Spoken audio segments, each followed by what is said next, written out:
Antman and the Wasp. I have not seen this yet, so I am super excited. Let me just fix my screen. I have, so disclosure there, but yeah, I'm not perfect, but cheating. so we are simultaneously streaming this on as many platforms as I possibly could do. So we are on my Twitch, my YouTube, Nerd Initiative's Twitch, Nerd Initiative's YouTube, Nerd Initiative's Facebook, I think, as well as it going out on Twitter. So we're going everywhere, as well as we're doing this all on StreamLounge.io's platform. And so, if Marvelite's complete house doesn't shut down, hopefully this will go according to plan. Oh, don't curse me like this. Okay. Sorry. I was just kidding. No, it's okay. Hold on. Let me. I hit a button and I adjusted everything. So this is the wonders. Like if there isn't like a technical difficulty, it's not my production. So leave that up there. Boom, and then we'll move. See, it's like the wonders of being able to edit things in real time because I'm OCD. So. Also, your Ant-Man helmet in the background. Oh yeah, I had to grab that off the rack. So good. Yes. Okay. So are we ready for this? Or I guess it's if I'm ready for this because you've already seen it. I've had way too much caffeine and I'm beyond excited. I'm sitting here with a bang, like ready to, because I woke up to people posting that it was going to drop, and then I like accidentally weeded through a whole bunch of like useless. I'm still editing stuff. Useless videos of people like making their own little things, and I'm like whatever. So I'm still sitting here editing everything. Okay, I'm gonna stop now. Yeah. All right, are you ready? I'm beyond ready. Okay, let's do this. I used to ask myself a lot of questions. Scott, good ex-con. Hey, mute yourself, Michael. I can't hear. That doesn't make sense. But everywhere I go, people tell me the same thing. Thank you, Spider-Man. People still need help, Dad. That's why we made this. Like a satellite for deep space, but oh, quantum. that's definitely not Wait good. a minute. You're sending a signal down to the quantum realm. Turn it off. Now!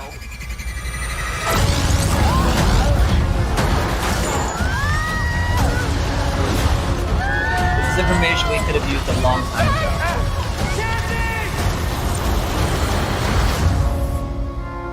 Biggest mistake in Marvel history. I never thought it would come back to haunt me. Oh, that's gorgeous.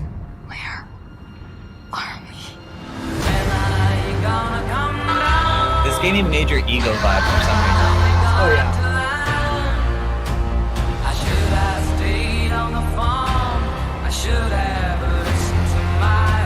It's a secret universe beneath ours. What are you so afraid of? There's something I never told you. Or someone. This place, That voice. it isn't what you think.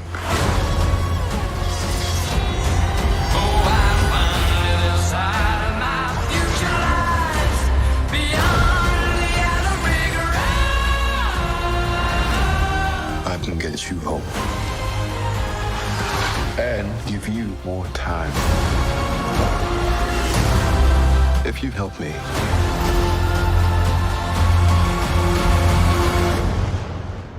So, what's it gonna be? Antman.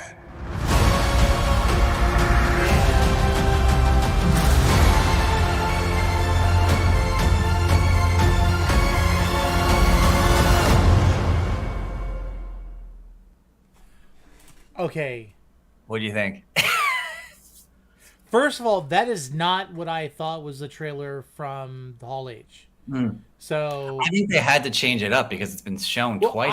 I was wondering if we were going to see MODOK at all, and I'm going to go back and probably watch this a million times. But first of all, there are a couple things that I feel like about this. One, as much as like Ant-Man and the Wasp is a comedy, I want them to play this a little bit more straight than they have with the previous two films. I would love a little bit more seriousness because I think you have that joke like I love the fact that like Scott goes into the coffee shop and the guy's like, "Thank you, Ant-Man," like that, or no, "Thank you, Spider-Man." That was like hilarious. But at the same time, it's like, I'm okay with the Cassie Lang casting change from Endgame to this. She looks a little bit more like young Cassie than the Endgame actress did. So that's cool, and I'm definitely interested. I mean, like she's like the final piece to the Young Avengers, isn't she? Yeah. She's like once we have Stature, then we're pretty much there. As long as you're willing to take and Scar, replaces Hulkling. But regardless, like I feel like they could easily imbalance this if they do too much humor with like the whole Scott Lang, Paul Rudd, dynamic and Jonathan Majors. I think the humor will be at the beginning, and then I think it'll quickly dissipate. Especially, I think there will be a lot of questions when they get to the quantum realm. I think there'll be questions and mystery. But the second Kang gets introduced, like I think, gloves are off, and I don't think it's going to be a joke at all. And I think I posted it and someone commented immediately was like, and I don't know if it's for this movie or in the future, so many heroes are going to die from this. So I mean, I think we don't know obviously, but I completely expect Douglas and Pfeiffer to possibly die in this. Again, we know nothing, so it's not like a spoiler. I just think he's a complete menace. Well, yeah, because I mean, let's think about it. They've taken everything away from Pym that they could when it came to like his story. I mean, he's older. We only get him in like flashbacks of like things that he did with his wife, when they were Ant-Man and the Wasp. He didn't build Ultron. Thankfully they didn't go the whole abusive like megalomaniac. That would have been terrible. They didn't go that route with him, and they've actually made him, I think, a much more likable character. But I really feel like this could be like the passing of the old guard. I will say, you said the ego vibes. It very much reminds me of like Guardians of the Galaxy period. Like the color scheme, it's a whole different world. It's exactly what they were doing in Phase 2 when everybody thought, oh, they were betting on this ragtag team of heroes and off in this world. Guardians of the Galaxy introduced the galactic side of the MCU. Yeah. Just like Doctor Strange introduced the magic side. Like these films broke ground for the MCU to expand the world, because before then it was just super soldier serums and what was it, like high-tech prosthesis, and so it makes sense, and it's interesting because I think they're going to kind of take that vibe. Now if they do Quantumania in a level of humor like they do with Guardians of the Galaxy, it could also work that way too, because you can have seriousness with humor, and it's just kind of like you just understand those guys are just kind of jerks in themselves, and they make fun of each other, and they're not serious. And if you can get everyone to understand that with the team, hey Thor Historian, but yeah, I mean, that's where I think like they have to have that good balance of humor and seriousness, because you don't want to make Kang part of a joke when you first introduce him, into the bigger world of the MCU. Yeah, I don't think that's going to happen. Are we able to rewind and sit on stills while we talk about it? Yeah. I mean, we got to look. I want to see a close-up of, because I watched it early fast. When he's floating in, also that photo of Scott just beating. Okay, look at this Empire shot, though. Like this gives me like Ramatut, like the whole like the pyramid. Like you could tell maybe that it would be interesting to find out that like all of the other previous Kangs were killed, but they had to actually capture this Kang, and he's the one, like he was the big bad that they contained in a bottle. Because I think what you're gonna find out is He Who Remains actually trapped this Kang because he couldn't kill him.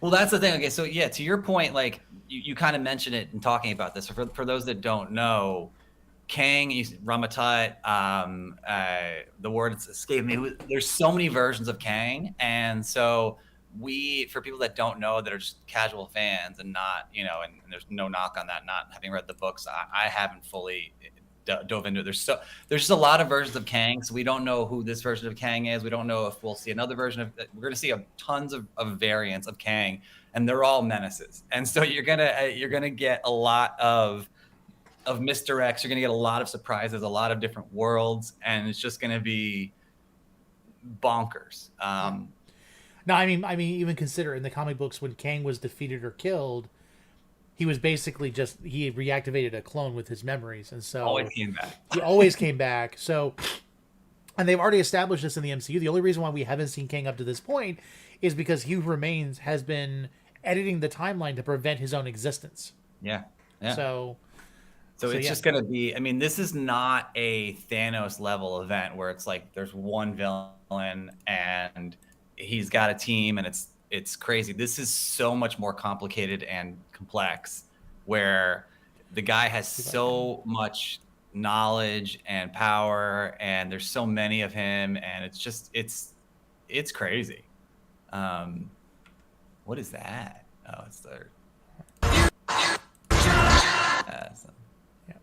I mean, there's also those when we first get there. It was I don't even know if I want to talk about. What do we know about his character? That's something I don't know too much about. I have no idea. Like I honestly don't know. Yeah, but the visuals in this is just amazing. We meet when they first get to the quantum realm that we saw. I'm sure that will be. Yeah, he's the mayor of Crazy Town.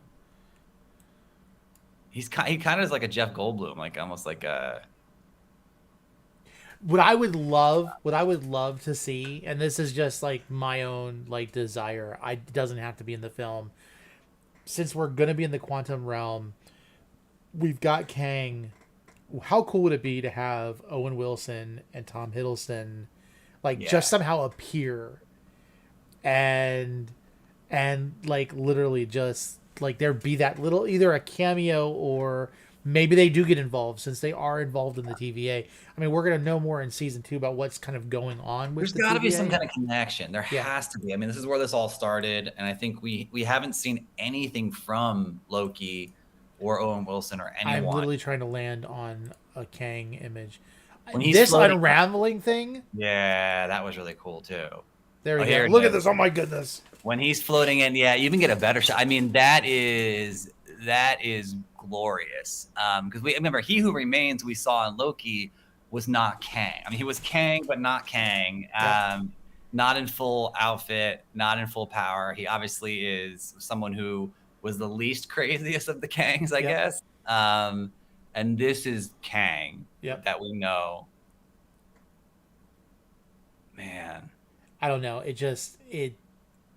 I'm super excited.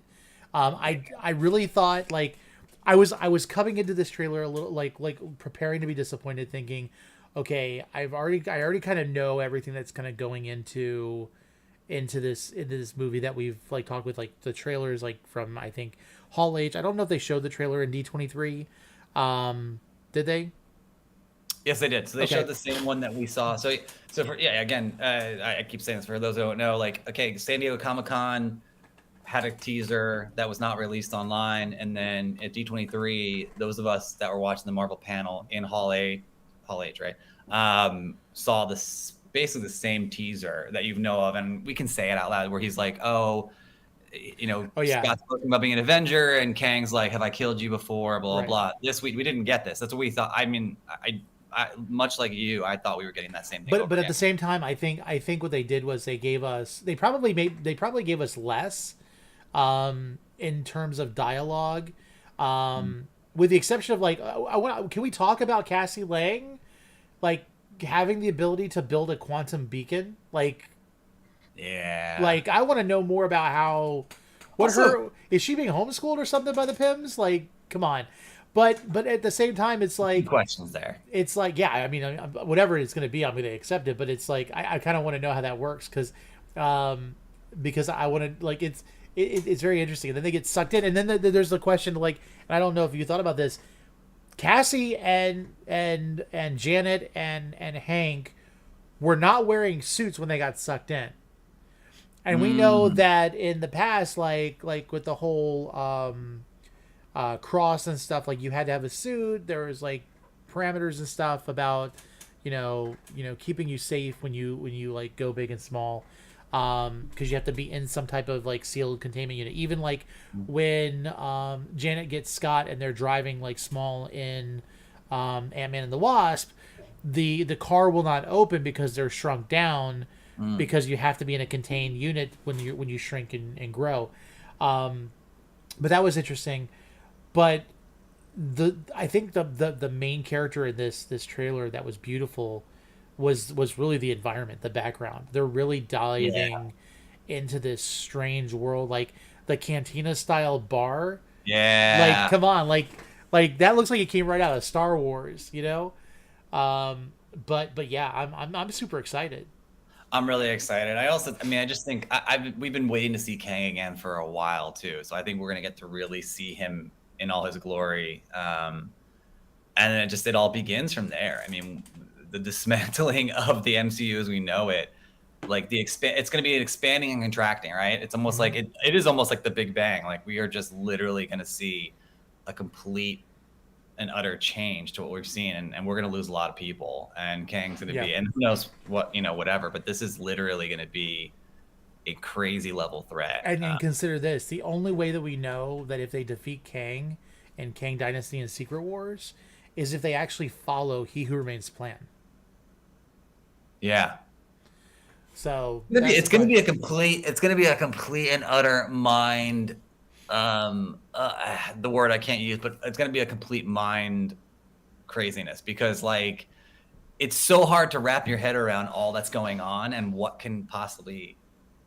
It's nuts. I'm still dealing with like people on streaming and TikTok and make a living off of going into the theories from Loki season 1 and other things like that. It is that confusing, and it's not gonna stop, especially as we, like you said, mentioned, getting the Secret Wars. It's gonna be just completely expanded, and it's just like gonna be this whole timeline and this whole journey is gonna be a living being in itself. It's gonna be nuts. Yep.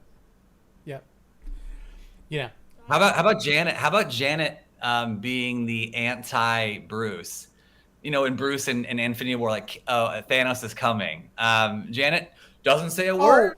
What is with super? What is wrong with you? There's like this is the one thing I always wonder about. It's like, I get it. It's not perfect and everything in this world, but if I would love to say that if there were superheroes on this planet, that one of the things that they would think to do is everybody sit down and talk about their collective experiences, so that they can prepare for whatever possible threats could be out there. Yeah. Like, could you imagine, like everybody talks about Batman's prep time for certain things. They need a Batman in the MCU that's just like, okay, you tell me your story, tell me everything about it. Let's build contingency plans. Like I feel like that's where Tony would have like maybe jumped in. Just thinking that, like, I feel like we're gonna feel the effects of the loss of Tony, and like a strategist and like a futurist and someone who thinks ahead, and who's gonna fill that role. Like, obviously it's not Doctor Strange, really. He's kind of reactive. Would it be funny if it was Doctor Doom? That Doctor Doom was the one that made contingency plans for everything. But yeah, wait. All right. So we have, before we cut off, what are we looking at? So next month we have Wakanda Forever, right? And yes. So I'm not going to play into rumors, but there are some rumors in there that could be exciting. Oh yeah. But where does this fit in the chronological timeline of what we're going to see? So I would dare say this is probably a little bit, at least after Miss Marvel, for the fact that we know about, Scott Lang's wrote his memoirs. Like I think he even has like a podcast or something where he talks. So like he's already doing all those things. So it's probably around that time. So we're probably looking right around like right after She-Hulk, right after Miss Marvel, because they kind of like coincide around the same time. So yeah, I'm looking at it right now with the updates. So we have obviously Wakanda Forever's next month. That's going to be. And then we have the Guardians of the Galaxy holiday special in December. Allegedly Kraven maybe early next year, and then that's not going to intertwine, so we don't worry about that. And then Ant-Man the Wasp is the first half of 2023. I know it's probably been moved, right? It was February, but is it still February? If it was moved, it would probably have been moved to May, I think, but I don't know. Let's see. Let's find it out so we don't look foolish. This February. Still February. February, February yeah. 17th. So this is right after Wakanda. So yeah, I mean, to your point, like if we do meet, like it's a big if. We don't know anything. If we do meet Doomsday and Wakanda Forever, let's speculate. He could be someone that's going to be coming, behind the scenes as like an anti-hero / villain / pulling the strings behind. Okay. So there's definitely there needs to be a strategist of some kind. And it's not going to be Bruce. It's not going to be Doctor Strange. Someone who is, again, willing to make the call. Well, think of it this way: what if we were introduced to Doom at some point before, or maybe even after Quantumania, and Doom is not immediately presented as a villain. He's got to have a mystical side to him. They've got to do the magic aspect with him, and him also being like a technological genius. So what they should do is like the heroes decide that they have to deal with these threats. And who's better to kind of head up a think tank but Reed Richards and Victor Von Doom? And there's a falling out because Victor Von Doom wants to do it the wrong way. And so his whole purpose is saving the world his way, which makes him the antagonist to Reed Richards and causes the rivalry, which can eventually lead to like a Planet Doom or something like that, because Doom is technically right but does it all wrong, and then they have to go against Doom in like maybe Secret Wars or something.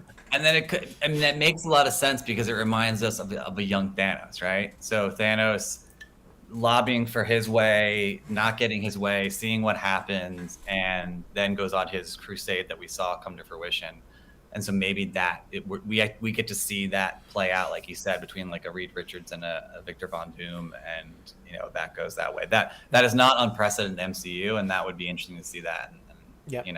And I would even love it to be like Victor Von Doom. Like the question is, do we want to see him with his already with his powers, or that he gets his powers?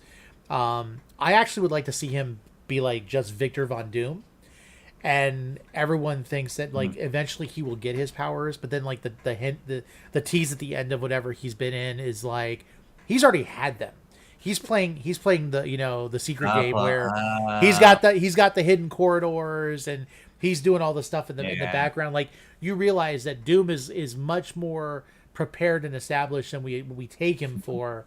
Like I would love to. We don't need an origin story for him. We just give us this lead into it, and then be like, well, what is this all about? Well, just give a quick tease where he's already got all of the stuff that he needs, and he at the end of something he goes and he sits on his throne, and he tells a Doombot or something. He's like, initiate Plan Omega or something. Like he just like pushes, like just shoots out a plan and decides it's time to start.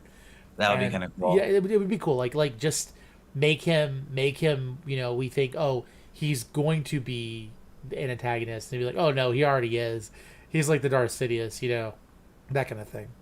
That would be cool, and especially because, again, we talk about unprecedented things that are precedented. Like we don't want to see, much like Spider-Man, we don't want to see the same thing we've seen, a few times in the past few years. We saw the classic, origin story, which is different from the comics, but the classic origin story of Doom and the Fantastic Four already. They changed it a little bit in the movies from 15 years ago, and then we saw the whatever origin story. I will say this though, the one thing that the Jessica Alba Fantastic Four did right was that costume. I loved the Doom costume, and I can only imagine how much better it's going to be when we get it in the MCU. Yeah. Like it's going to be perfect. And like, Fan Forstic, they were trying to figure out what they were going to do with it, but like he wasn't even going to be Victor Von Doom. I think there was like backlash about it because he was going to be called something else, and so that's why they dropped that little Latveria comment in Fan Forstic, because it was like he was going to be Victor. He was going to be Victor something else, and then like they're like, no, you can't do this. You can't have Doom without at least Latveria. So that's when they brought in the whole exchange student from Latveria thing. Like it was ridiculous. Yeah. But oh my goodness, so much to unpack and rewatching this trailer. Yeah. We're gonna have to rewatch it about 100 times.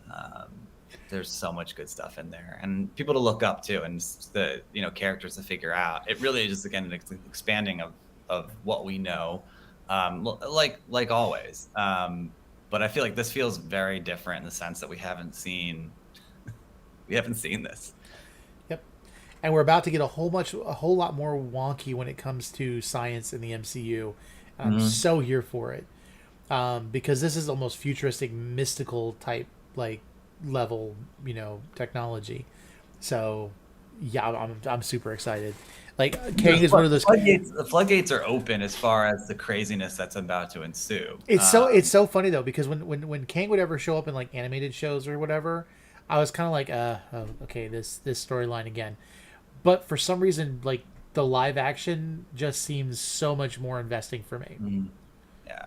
Well, also Jonathan Majors. Like, I mean, we have to that's the last thing we can touch upon too. I think it's weird. It's very weird and very meta to talk about the Creed 3 trailer. But the guy is, as my wife would say, the guy is yoked and just looks also just so menacing, and he's such a great actor, and a lot of people are really excited about this, and for good reason. Very on par. It's like I said, this is super meta. Like, you think of like great villains in the MCU. Obviously, Michael B. Jordan as Killmonger he's up there as easily top 5. Yep. But it's still weird. Like you see in the Creed 3 trailer, it's almost like they did it as like an appetizer for what we're gonna get in the MCU, which is it's weird. It's not the case, but it feels that way. And so seeing him in that trailer for something that's completely separate just kind of gets us even more pumped for this. And he just does look his delivery, which is his acting ability clearly, but also his just physical craft and just everything else. This is gonna be insane. And I just, man, I'm here for it. It's gonna be nuts. Oh yeah. Well, it's funny though, is because like if you didn't know anything about Jonathan Majors and you just saw him in Loki for the first time, like that he was the highlight of the show for me. The range that he did, like he played this methodical crazy guy. Like he played it very loose, but at the same time, like what he said and what he did carried weight. And I mean, we joke about like where he drops the thing on his desk and he's like realizing he doesn't know what's going to happen next. And like I think I even did a duet with that where I joked about somebody falling off of a pogo stick or something. Yeah, I remember that. But like just that change in his demeanor, and then even when Sylvie, spoiler alerts if you haven't watched Loki because you've been living under a rock and you don't know what internet is. No spoiler alerts. but no, like, you don't get a year and a half of spoiler alert. But no. like I'm being funny. Just let me. I know. So when she stabbed him and he said "see you soon," like there is so much to unpack with that. Yeah. That like it just. The first time it didn't settle with me. The second time I was like, "Oh my word, what is he hinting at?" Because that was probably the most suggestive thing he could have said that would lead to everything else. Because if we did know we were getting Kang at that point when you saw the statue. Well, we talked about Tony and Doom and Victor Von Doom and that kind of a character who, there's different versions of him that can go different ways. We didn't really get to see him, but with Iron Man, there's Superior Iron Man. Is it Superior or Ultimate? I always get them all mixed up. Superior Iron Man, who are kind of like, again, it's a tilt of whatever. I think that He Who Remains is very similar. Like, he said, he made that comment. He's like, "You think I'm bad? Wait till you meet my variants." Like, and so when he said "see you soon," that He Who Remains is right along the lines of Thanos, Tony on a bad day, Doom on a bad day, doing what has needed to be done. I mean, it reminds me again of Doom in Secret Wars, right? Where God Doom essentially burdened with, I wouldn't say glorious purpose, but burdened with immense purpose of saving the multiverse or saving whatever. And so I think He Who Remains, again, those are always the most intriguing characters, the ones that are just whatever. And obviously Sylvie, kills him, but we're going to find out probably that wasn't the best choice because whatever he was doing was keeping this guy, which is one of this guys, in check. Okay, And here's the thing. Everyone blames Loki and Sylvie for breaking the multiverse. It was actually Morpheus's issue. Mobius. I don't know why I almost called him Morpheus. there's so many. There's Morbius. There's Morpheus. So Mobius, I believe, is the one because he was supposed to basically deal with Loki, but kept him on and let him be a part of it, and then of course everything went wrong. But if you really think about it, okay, so what if? And I've said this before. What if the reason why he said "see you soon" is not because he's going to reincarnate and he's going to remember everything that happened, but all of this has played out before. And he knows that the only way that it ever succeeded to prevent everything from collapsing was for him to get involved. And let's say it's either Loki or it's Sylvie or whoever that was in that engagement knows we need to find this version of Kang. Yeah. And so they go, and there's a hint of, you've done this before, and he says, oh, so it did work. Like that kind of thing. This is where it becomes a mind fluff. That's what I'm going to say from now Yep. on. I like fitting. It's 100% a mind fluff. Like if you think about this, it is it's so hard to wrap your brain around this stuff. Like it reminds me of when everyone was analyzing and picking apart time travel in Endgame, and they were saying how does it work as compared to like Back to the Future or whatever. This is not even like analyzing it. Again, we always talk about like talking about the conversation or being in the conversation. Endgame, Back to the Future, that was talking about the conversation. This is we're going to be in the thick of it, and it's going to be just like absolutely deranging to think about all these different scenarios and things.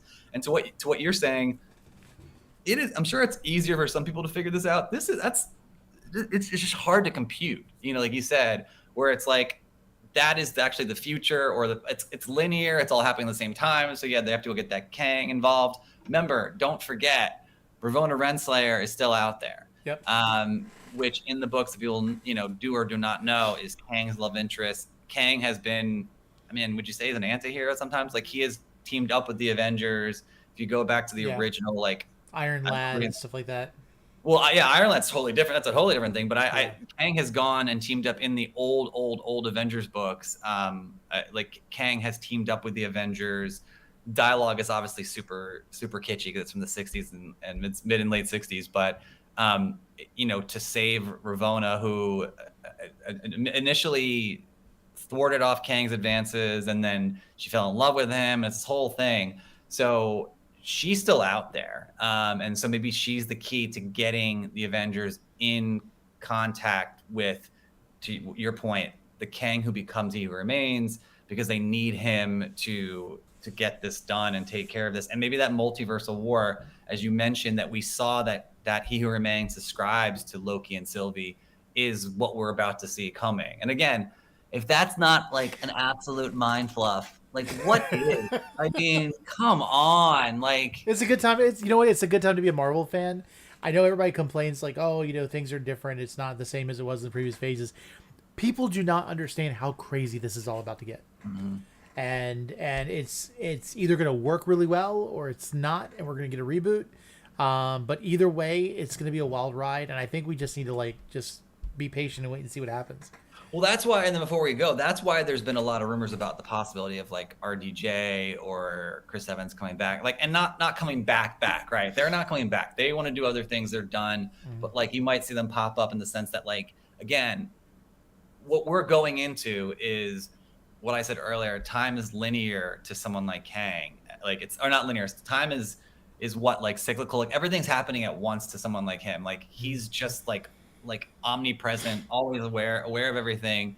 And so we could see people coming back in, whether it's variants or the timeline or it's an absolute craziness where it's just this guy is it's a different level. Yeah. So it's going to be nuts. Oh, absolutely. My brain hurts right now. Well, with that said, it's been fun. We're all over the place right now with this. And so it's probably a good time to end it. For a really short trailer, we have been going for about 34 minutes. It's been a blast. I love this kind of stuff. Oh, yes. Right. Yeah, and we still have to do the show on Friday. So Yeah. That's gonna be interesting. So, everyone, thank you for joining us. Thank you for watching this after the fact. I am super excited for Quantumania now. Yeah. I was already, but like it's even more so. I feel like they could really play this serious, like not super serious, but like serious enough. And I think that's what they're gonna do. You can't joke around with Kang too much because I think he's gonna slap them down when they do. I could see, Scott being a jokey kind of guy, and then when he sees like the sheer, violence of Kang. Well, it's like those moments in the movies that always happens, right? Where people you know it's coming, and it still is like the suspense where they're joking around, and you're waiting, and you know it's coming, and then all of a sudden like Kang's like, and then Mike and Pym is gonna be just like gone, and then you're like, wait, what? Yep. And he's like, yeah, he's not coming back. That's how effortlessly he's gone. Imagine if he's got like Pym, he's got Van Dyne, he's got Hope, and he's got Cassie like lined up, and he just kills them one after another. And then when he gets to Janet, that's when like you see Scott like break. I'll help you, whatever you need. Yeah. And that could be that we've seen that before. That's a very classic way to move forward. So yeah, I mean we're gonna see a lot of that where it's classic, Scott Lang or Marvel humor, and the MCU is great at doing this. And then suddenly it turns really serious, really fast, and yeah, I don't think this is going to be a complete comedy at all. Yeah. Oh my word, I'm super excited. Well, everyone, thank you for joining us. Have a wonderful afternoon. We're prepared for some mania, some Quantumania, in our future. So You did there. yeah. You see, I'm trying.